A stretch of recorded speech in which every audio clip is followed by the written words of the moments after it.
Paano kung pinili na ng universo ang susunod nitong 4 na milyonaryo at ni hindi pa nila ito alam? Sa katahimikan ng kalawakan, isang bihirang planetaryong pagkakaayos ang unti-unting nabubuo sa Mayo 2025. At wala pa tayong nakitang katulad nito sa mga nakaraang dekada. Tinutukoy ito ng mga astrologer bilang gintong krus kung saan ang kayamanan, tadhana at enerhiya ay nagsasanib sa isang banal na sandali.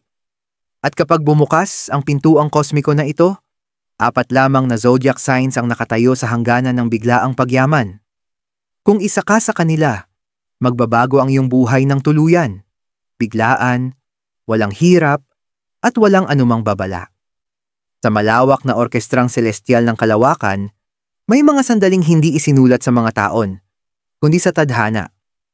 Ang Mayo 2025 ay isa sa mga bihirang kaganapang makalangit kung kailan magsasanib sa isang makapangyarihang pagkakaayos sina Jupiter, Venus, Pluto, at Mercury, na magbubukas ng isang portal ng kayamanan, pagbabago, at banal na tiyempo. Ito ay hindi lamang isang karaniwang buwan sa kalendaryo. Isa itong kosmikong pagliko ng kapalaran, isang tanda mula sa langit ayon sa mga sinaunang tagapagtala. 4 lamang na zodiac signs ang itinakdang tumawid sa ginintuang pintuang ito. Pinili ng mga bituin hindi dahil sa swerte, kundi dahil sa kanilang tiniis, ibinigay, at sa kung ano ang tunay nilang karapat-dapat. Sila'y naging matiisin. Sila'y nasubok. At sila'y nanatiling matatag sa gitna ng mga unos na hindi nakita ng iba. At ngayon, nang hindi nila namamalayan, sila'y nasa bingit na ng biglaan at walang kapantay na kasaganahan. Isa ka ba sa kanila? Manatili sa amin. Ang sagot ay nasa mga bituin. Ang pagkakaayos ng Mayo 2025. Ano ang espesyal dito? Ang astrolohiya ay hindi lang tungkol sa pang-araw-araw na horoscope o sa malabong mga katangian ng personalidad. Ito'y tungkol sa enerhiya, enerhiyang kosmiko. At minsan, ang mga bituin ay hindi lang basta gumagalaw. Nagsasalita sila. Ang Mayo 2025 ay isa sa mga sandaling iyon. Sa buwang ito, may mangyayaring bihira at makapangyarihan sa kalangitan. Isang eksaktong pagkakaayos na kinasasangkutan nina Jupiter, Venus, Pluto, at Mercury. Bagamat malalakas na ang bawat isa sa mga planetang ito, ang kanilang pinagsamang enerhiya sa Mayo ay magbubukas ng tinatawag ng mga astrologer na wealth window. Isang maikli, ngunit masidhing yugto kung kailan malayang dumadaloy ang kasaganahan para sa mga kosmikong naka-align. Ito ang paliwanag. Si Jupiter, ang higante ng pagpapalawak at swerte, ay nagdadala ng biyaya saan man ito dumaan. Sa Mayo 2025, ito'y makikipagtrini sa Venus, ang planeta ng pera, kagandahan, at karangyaan. Ang tambalang ito pa lamang ay isang pagpapala, ngunit may dagdag pa. Si Pluto, ang planeta ng malalim na pagbabago at nakatagong kapangyarihan, ay magiging aktibo rin. Si Pluto ay hindi gumagalaw sa ibabaw lang. Humuhukay ito sa kaibuturan ng kaluluwa upang hilahin ang matagal ng nakatagong lakas. Kapag ang yaman ay dumaan kay Pluto, madalas itong magmula sa hindi inaasahang mga pinanggagalingan. Isang mana, bigla ang kita sa investment, o isang pagbabagong karera na nagbabago ng lahat. At narito rin si Mercury, ang tagapagsalita. Madalas maliitin, ngunit si Mercury ang may hawak hindi lang ng pag-iisip at pananalita, kundi pati na rin ng mga kasunduan, kontrata, negosasyon at tamang tiyempo. Kapag nag-align si Mercury ng positibo sa 3 pa, nililinis nito ang daan. Sinasabi nito, ngayon ang tamang oras para pumirma, magsalita, at kumilos. Magkakasama ang mga planetang ito ay bumubuo ng isang perpektong bagyo ng kasaganahan. Pero heto ang dahilan kung bakit tunay na espesyal ang Mayo 2025. Ang pagkakaayos ay hindi lang basta sa kahit anong zodiac signs. Ito'y magaganap sa mga signos na direktang konektado sa mga larangang pinansyal, emosyonal, na pagbabagong buhay, at matibay na pag-unlad. Ang enerhiyang ito ay pabor sa mga taong tahimik na nagtayo, nagpagaling, o matiyagang naghintay. Pabor ito sa mga may paborabling karma. Para sa karamihan, maaaring lumipas ang enerhiyang ito na parang banayad na ihip ng hangin. Ngunit para sa apat na tiyak na zodiac signs, mararamdaman ito na parang isang kosmikong spotlight. Ang mga pintuang matagal ng sarado ay biglang magbubukas. Ang mga pangarap na naantala ay darating ng sabay-sabay. At ang pera, pagkilala, o mga oportunidad na dating imposibleng makamtan ay aabot. Na para bang tinawag ng mga bituin mismo. Hindi lang ito astrolohiya. Ito ay pagkakaayos. Ito ay kapalarang gumagalaw. Paano nagdudulot ng biglaang kayamanan ang pagkakaayos na ito?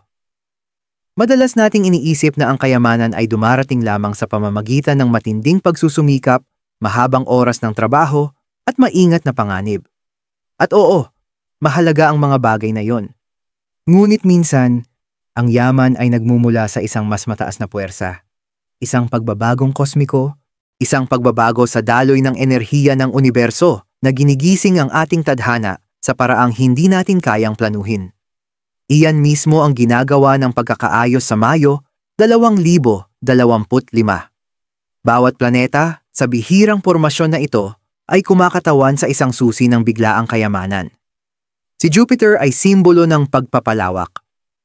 Pinalalaki nito ang lahat ng nahahawakan, swerte, pera, oportunidad.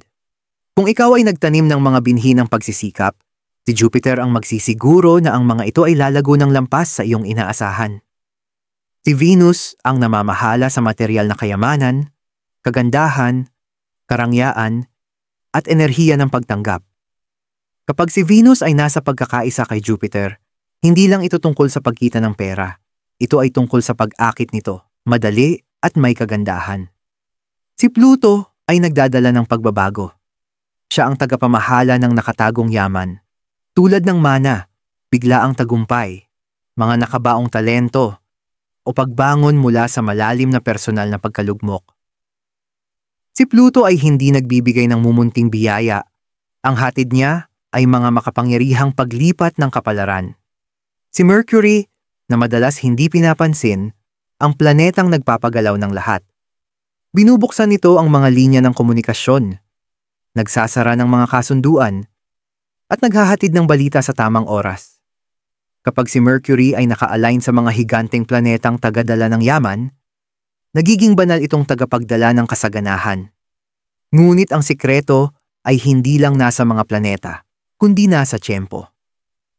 Ang partikular na pagkakaayos na ito ay nangyayari kapag ang mga planetang ito ay nagkakaroon ng suporta sa isa't isa sa pamamagitan ng positibong anggulo, habang bumubuo ng tinatawag ng mga astrologer na energetic gateway. Kapag nabuksan ang gateway na ito, dadaloy ang alon ng enerhiya ng kayamanan. At pabor ito sa mga zodiac signs na naka-align ang charts. At dito papasok ang apat na napiling zodiac signs. Para sa kanila, hindi lang ito isang masuwerteng buwan. Ito ang simula ng isang bagong realidad sa pananalapi. Isang realidad kung saan malaya ang daloy ng pera, nawawala ang mga hadlang, at ibinibigay ng universo ang matagal nang ipinangako. Zodiac sign Yompo 1, Taurus. Ang tahimik na tagabuo sa wakas ay gagantimpalaan. Sa loob ng maraming taon, tahimik ang naging landas ni Taurus. Hindi dahil kulang sila sa ambisyon, kundi dahil naniniwala silang ang mga pangarap ay dapat pinaghihirapan. Habang ang iba ay naghahabol ng shortcut at papuri, pinili ni Taurus ang konsistensya, katapatan, at sipag. Nagsimula sila sa wala. Nagtayo ng pundasyong hindi nakikita ng iba. Nagsakripisyong hindi napansin ni Numan. Sanay na silang magtiis. Pero ang Mayo 2025 ay hindi na tungkol sa pagtitiis. Ito'y panahon ng pagtanggap. Sa bihirang planetaryong pagkakaayos na pumapabor sa ikalawang bahay ni Taurus, ang bahay ng pera, ari-arian, at kinita mula sa sariling pagsusumikap, ang earth sign na ito ay tuluyang papasok sa panahon ng banal na gantimpala.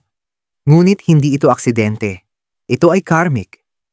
Ito ang sinasabi ng universo.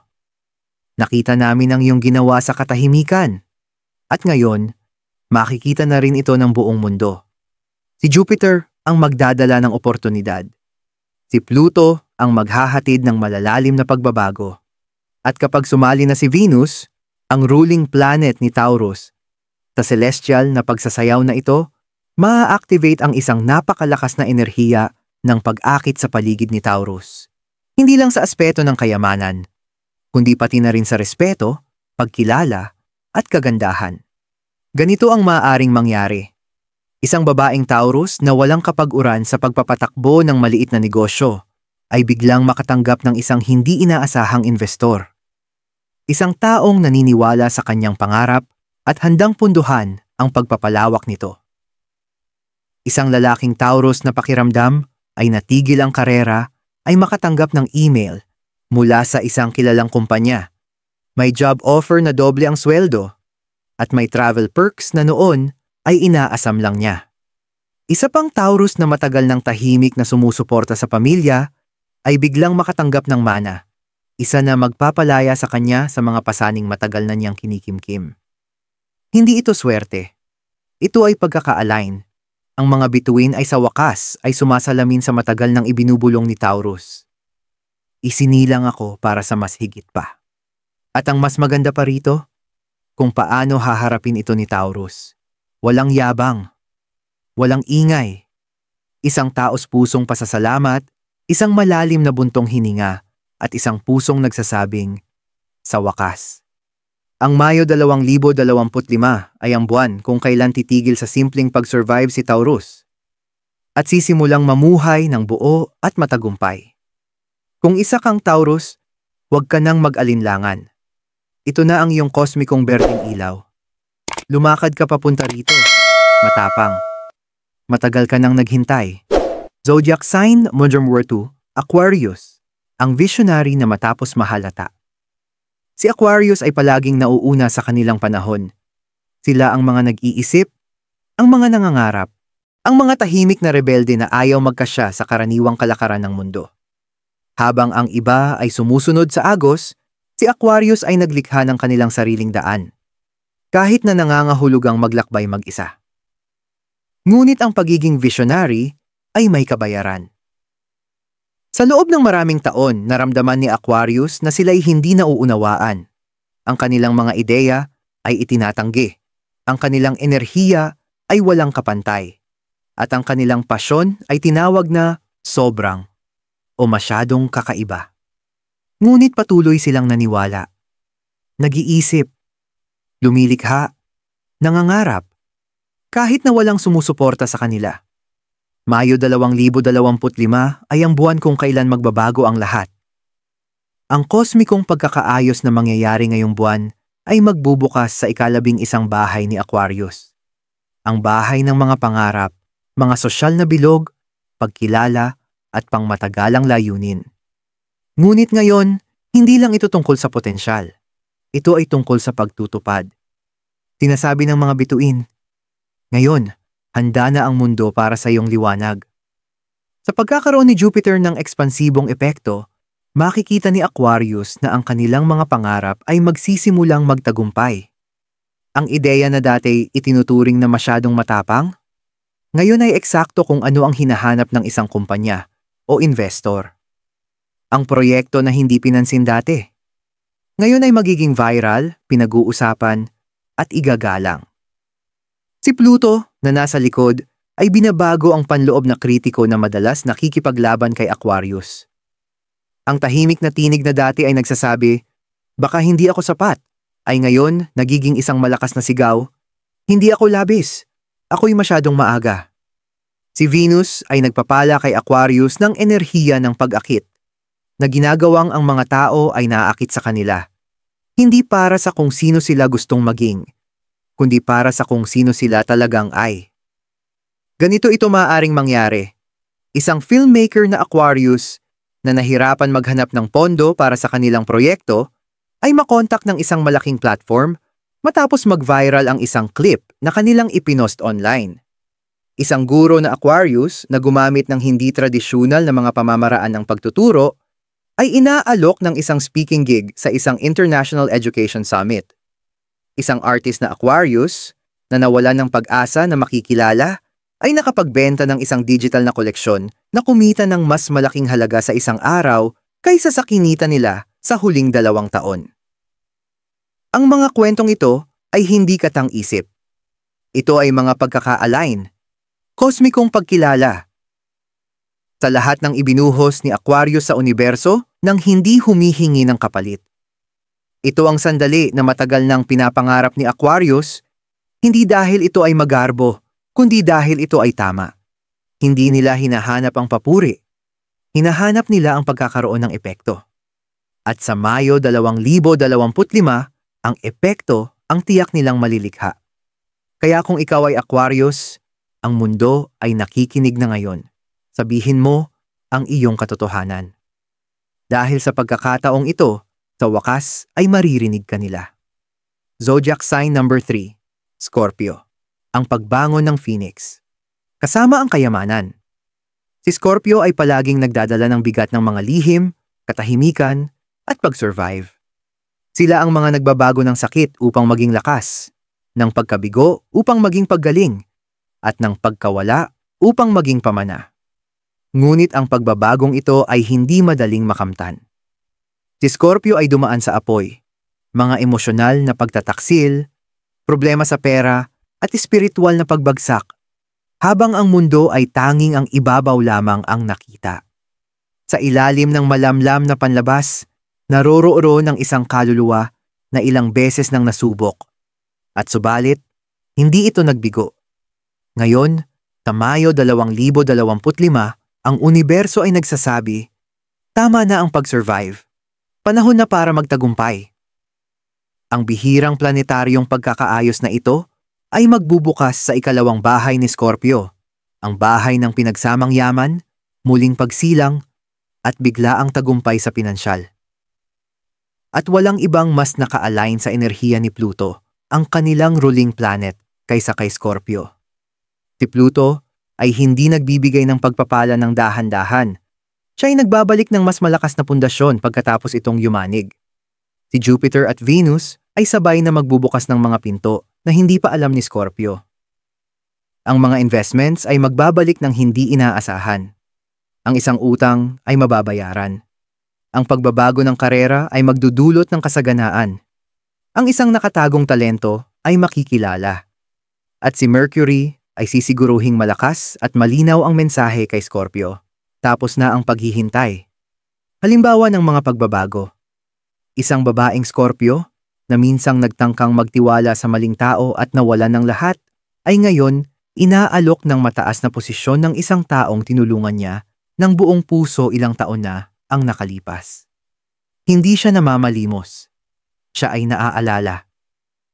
Isang lalaking Scorpio na naglaan ng mga taon upang magpagaling mula sa emosyonal na pagkawala ay biglang napunta sa tamang lugar at tamang oras. Narinig ang isang usapan na nagbigay sa kanya ng isang pagkakataong magbago ng buhay. Isa pang Scorpio na tahimik na nagtatrabaho sa isang pribadong proyekto ay biglang napag-usapan sa isang viral na artikulo. At sa magdamag, ang kanilang inbox ay napuno ng mga alok. Ito ang regalo ng Phoenix. Hindi lang basta bumangon si Scorpio, lumipad sila. At kapag sila ay lumipad, hindi nila hinahabol ang kayamanan. Ang kayamanan ay sumusunod sa kanila. Ang mas makapangyarihan dito ay ang panloob na pagbabago ni Scorpio. Hindi lang sila yumayaman. Mas malaya sila. Mas matalino. Mas kontrolado ang emosyon kaysa kailanman. Ang Mayo 2025 ay ang panahon ng katarungan ni Scorpio. Panahon ng karmikong pagkakaroon ng hustisya. Panahon ng pagiging bersyon ng kanilang sarili na matagal na nilang alam na kaya nilang maging. Kaya kung ikaw ay Scorpio, huwag magmaliit kapag nagsimula ng magbunga ang lahat. Ito na ang iyong muling pagsilang. At ito'y may kasamang kayamanang tumutugma sa lalim ng iyong kaluluwa. Zodiac sign number 4. Libra. Ang magandang gantimpala ng tahimik na tagapamagitan si Libra ay palaging nagsisilbing tulay sa pagitan ng kaguluhan at katahimikan. Ang tagapagdiplomasya sa mga bagyo, ang kagandahan sa pagkabasag. Habang ang iba ay nakikipaglaban para sa kontrol o pagkilala, si Libra ay simpleng nagbigay. Nagbigay sila ng pagmamahal, oras, pagpapatawad, kahit na ito ay nangangahulugang pagkawala ng sariling kapayapaan. At sa paggawa nito, kadalasan silang nauurong sa likod ng mga eksena, tahimik na tinutulungan ng iba na magtagumpay habang walang tumulong sa kanila. Ngunit ang Mayo 2025 ay magbabago ng lahat. Ang bihirang planetaryong pagkakaayos na ito ay magbubukas sa ikalimang bahay ni Libra, ang bahay ng mga relasyon, kontrata, at pangmatagalang partnerships. Hindi lang ito tungkol sa pag-ibig. Ito ay pinansyal, espiritual, karmiko. At sa wakas, handa na ang universo upang timbangin ang mga timbangan. Si Venus, ang ruling planet ni Libra, ay magliliwanag sa buong lakas ngayong buwan. Nangangahulugang ang charm, enerhiya, at panloob na liwanag ni Libra ay magiging hindi mapagkakamali. Si Jupiter ay magpapalawak ng enerhiyang ito, maghahatak ng mga tao pera at paghanga patungo sa kanila. Si Pluto ay magbabago ng pananaw nila sa kanilang sariling halaga. At si Mercury ay magdadala ng mga koneksyon na kailangan nila upang magpatuloy, mabilis at malinaw. Isipin natin ito. Isang Libra na palaging sumusuporta sa mga pangarap ng kanilang partner ay biglang inaalok ng isang creative collaboration na magdadala ng isang booming side business. Isang negosyo na maghahatid hindi lamang ng pera, kundi ng layunin. Isang Libra na nanatili sa isang nakakainis na trabaho upang mapanatili ang kapayapaan ay biglang makatanggap ng mensahe mula sa isang matandang kontak. Inaalok ng isang bagong posisyon sa isang larangan na minsan nilang minahal, na may 3 beses na mas mataas na sahod. Isang artist na Libra na naglaan ng taon sa paggawa ng tahimik ay biglang makita ang kanilang gawa na ibinabahagi ng isang major influencer, nagdadala ng mga commission requests, interviews, at respeto. Hindi ito mga pagkakataon na nagkataon lamang. Ito ay mga kosmikong pagwawasto. Si Libra ay sa wakas ay nakikita, hindi lang sa kung ano ang kanilang ginagawa, kundi kung sino sila. At kung sino sila ay isang manggagamot, isang tagapag-ayos, at isang puwersa ng biyaya sa magulong mundo. Ang Mayo 2025 ay nagagawad kay Libra ng higit pa sa pera. Bibigyan sila ng isang bagong antas ng kabuuan, mga relasyon na magpapahalaga sa kanila, mga proyekto na magpapasaya sa kanila, isang pamumuhay na hindi nag-uubos ng lakas, kundi nagpapataas sa kanila. Kaya kung ikaw ay Libra, ito na ang iyong berdeng ilaw mula sa kosmos. Hindi mo na kailangang magpaliit upang mapanatili ang kapayapaan. Maaari kang tumaas, maganda, matapang, at ayon sa iyong sariling mga kondisyon. Ang universo ay hindi ka lang gantimpalaan dahil sa iyong kabutihan. Binabalik nito ito sa iyo sa ginto. Ano ang gagawin kung hindi kasama ang iyong sign? Narinig mo na ang mga pangalan, Taurus, Aquarius, Scorpio, Libra. Baka inisip mong maririnig ang iyong pangalan, ngunit hindi. At ngayon, marahil nagtataka ka.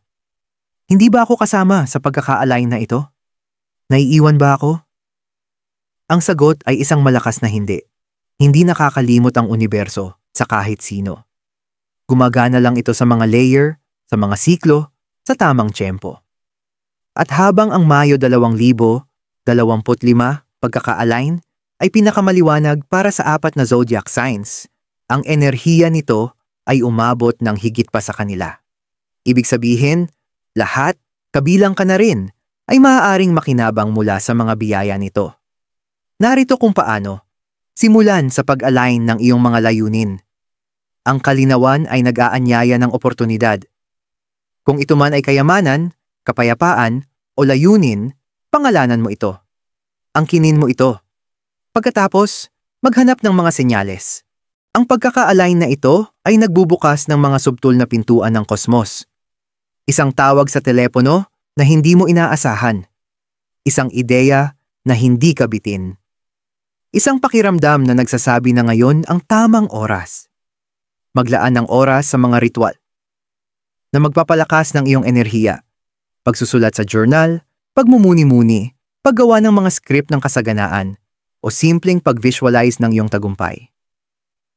Ang enerhiya ng Jupiter at Venus ay tumutugon sa kumpiyansa at pagiging bukas. Ipakita sa universo na handa ka ng tumanggap. Tingnan din ang iyong rising at moon signs. Maaaring hindi nakatutok ang iyong sun sign, ngunit isang bahagi ng iyong astrological chart ang maaaring nakakakita ng direktang liwanag mula sa pagkaka-align na ito. Iyan ang iyong lihim na susi. At pinakamahalaga, manatiling present. Dahil minsan, ang milagro ay dumarating pagkatapos magtapos ang kwento, at ito ay itinadhana para sa taong naghintay. Konklusyon, kapalaran, pagkaka-align, an aksyon. May mga sandali sa buhay na hindi lang basta nagmamarka ng bagong kabanata, nagsisimula sila ng isang buong bagong kwento. Ang Mayo 2025 ay isa sa mga sandaling iyon.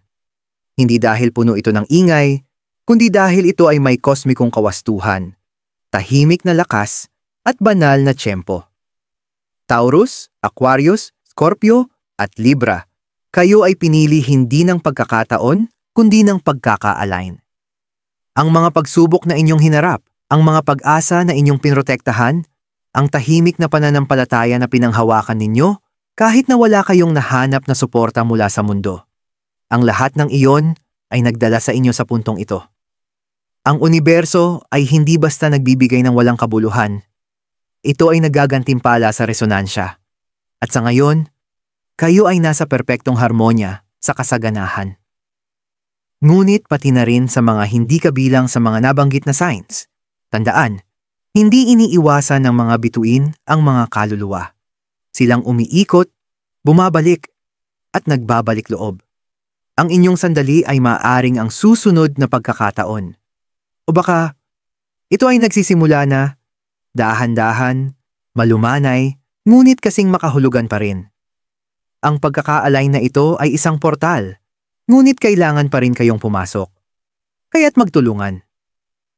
Ipadala ang mensahe, tanggapin ang alok, magtiwala sa tinig na nararamdaman mo.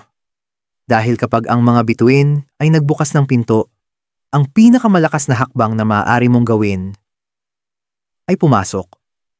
Ang iyong oras ay hindi lamang darating.